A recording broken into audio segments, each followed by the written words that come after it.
సోదరులారా, నిన్నటి రోజున ఢిల్లీ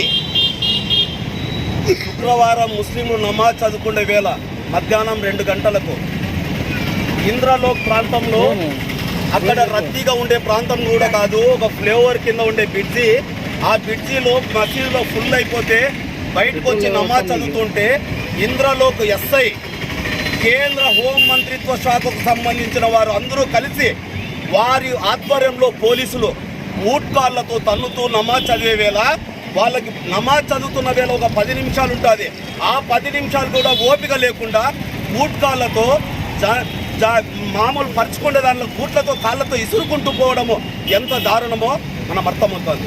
ఎందుకోసమంటే హిందూ ముస్లింలు ఐక్యంగా ఉండే భారతదేశంలో ఇట్లాంటి చిచ్చు పెడుతున్నది బీజేపీనే కేంద్రంలో ఉన్న హోం మంత్రి అమిత్ షా కనుసన్నల్లోనే ఈ పోలీస్ అధికారి ఎస్ఐ గారు ఇంత దారుణానికి ఒడిగట్టారు.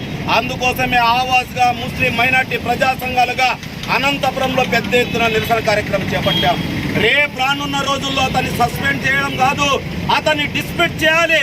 రేపు రానున్న రోజుల్లో ఇలాంటి ఎప్పుడు ఎక్కడ పునరావృతం కాకుండా చూసే బాధ్యత బీజేపీదే.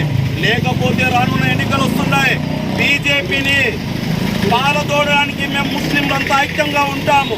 రేపు బీజేపీ ఎక్కడ పేరు వినపడకోకుండా చేయడానికి మేము సిద్ధంగా ఉంటామని చెప్పేసి హెచ్చరిస్తున్నాం. అంతేకాదు, ఇంద్రలోక్ ఒక్కడే ఎస్ఐ వచ్చేసి అంతమంది ముస్లింలకి అతను బూట్కాళ్లతో తన్నుతున్నాడంటే అతని వెనకాల ఎవరుండి ఆడిస్తున్నారని చెప్పేసి ప్రతి ఒక్కరికి అర్థమవుతుంది. అందుకోసమే ఈ ప్రభుత్వానికి హెచ్చరిస్తున్నాం బీజేపీని. ఈరోజు పోలీసు వాళ్ళు ఉండొచ్చు, ప్రభుత్వాలు మారచ్చు, పోలీసులు సమాజంలో ఉండే పోలీసు ప్రతి ఒక్కరు ఒక్కసారి గమనించాలా. ఈరోజు వారు అధికారంలో ఉంటారు, రేపు ఇంకొకరు అధికారంలో ఉంటారు. మీరు శాశ్వతంగా ఉండేవారు.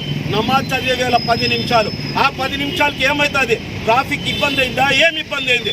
ఇబ్బంది లేకుండా కాళ్ళతో బుట్కాలతో తన్నుకుంటూ పోవడం ఎంతో దారుణమని చెప్పేసి సమాజం కింద తల దించుకుంటేనే ప్రవర్తించారు ఈ పోలీస్ అధికారులు. అందుకోసమే చెప్తున్నాం, ఇప్పుడు రానున్న ఎన్నికలు వస్తున్నాయి. ఎన్నికల వేళలో బీజేపీ ఆడే ఆట ఇదే. హిందూ ముస్లింలు తగాదా పెట్టడం, అది అధికారంలోకి రావడం. ఇన్ని రోజులు రాముని పేరు చెప్పేసి అధికారంలోకి వస్తుంది.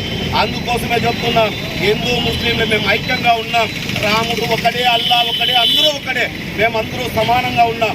మా మధ్యలో చిచ్చు పెట్టద్దండి అని చెప్పేసి బీజేపీ వారికి హెచ్చరిస్తున్నాం. అదే ఇప్పుడు రాష్ట్రంలో ఎన్నికలు జరుగుతున్నాయి.